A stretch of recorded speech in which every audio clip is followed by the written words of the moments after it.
నమస్కారం, అశోక్ టీవీకి స్వాగతం.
లైఫ్ స్టైల్ మారిపోతుంది.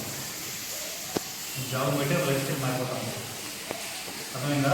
నువ్వు మంచి చదువుకున్నావు అనుకో, ఒక ఐఏఎస్ అనుకో, నీకు తోడు ఐఏఎస్ వస్తుంది. లైఫ్ తప్పు స్థాయిని చేసుకోలేదు, అది అడ్జస్ట్ అవ్వదు. అలాగే ఏదైనా ఒక మంచి జాబ్ వచ్చినాక ఆ జాబ్ తగ్గట్టుగా నువ్వు అచీవ్మెంట్లోనే చూసుకుంటే ఎవరో పడుతున్నారని ఇది ఉందా? కష్టపడండి, చదవండి. ఇప్పుడు నుంచి చదివినా సరే ఈ రోజు నుంచి జీరో నుంచి అయినా మీకు జీరో అయినా డిగ్రీలో జీరైనా ఈరోజు గోల్ పెట్టుకున్నా మనం రీచ్ అవచ్చు. రోజు అదొందా 2-3 years కష్టపడిందండి. మనం హెవీ నాలెడ్జ్ ఉంటుంది, హెవీ నాలెడ్జ్గా మనం యూజ్ చేయండి. బుక్స్ మీద రండి. అదొందా హెవీ నాలెడ్జ్ ఉంటుంది, మనం బుక్స్ మీద కాన్సన్ట్రేట్ చేయండి, చదవండి. మనలో చాలా మెరుకులు ఉంటాయి. పల్లెటూరు తెచ్చినప్పటికీ చాలా మెరుకులు అంటే మీన్ చాలా జీనియస్ ఉంటాడు, అవేర్నెస్ ఉంటుంది, వాడు పని తెలుసు, కష్టపడే గుణం ఉంది, అన్నీ ఉంటాయి వాడికి. కానీ మైండ్ అప్లై చేయాలి.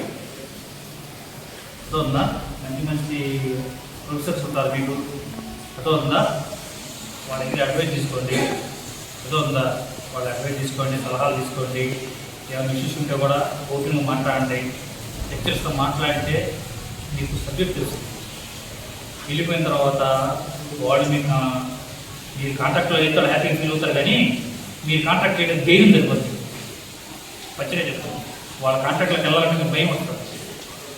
ఇప్పుడున్న లెక్చర్స్లోకి వెళ్ళాలంటే వాడి మీద కాంటాక్ట్తో హ్యాపీ ఫీల్ అవుతారు. మా స్టూడెంట్ మా ఊరు ఉన్నాడే, ఇప్పుడు ఈ సార్ వాళ్ళు చెప్పిన వాళ్ళు ఎవరో ఒకటి మంచి ర్యాంక్లో ఉన్నారు, ఒక ఐఏఎస్ లైఫ్ వేసుకున్నాను అనుకో, వాడు మా స్టూడెంటే అనే ఫీలింగ్ వాళ్ళు చాలా హ్యాపీగా ఉంటారు. వాడు ఉంటారు, వాడి ఫీలింగ్ ఉంటుంది. చూసాం మేము. అదవుతుందా? మీరు హ్యాపీగా వాళ్ళ స్టూడెంట్ మా సార్లు ఏం చెప్పారు అనేది రిసీవ్ చేసుకోండి. డౌట్ ఉంటే డౌట్ అడగండి. డౌట్ ఆడకపోతే మాత్రం లైఫ్ లాంగ్ ఆ డౌట్ ఎంత ఆడతాను మీకు మైండ్లో పెట్టేస్తారు. చూడండి, A+B హోల్కి ఫామ్ అయ్యేవారు మీరు ఇది కదా, మీకు చెప్పాలని మ్యాథ్స్ అంటే బాగుంటుంది. నాకు ఐడియా ఉందా? A+B హోల్స్కి ఫామ్లో ఐడియా ఉందా? గుంపులో పోయిందా? నమస్కారం, అశోక్ టీవీకి స్వాగతం.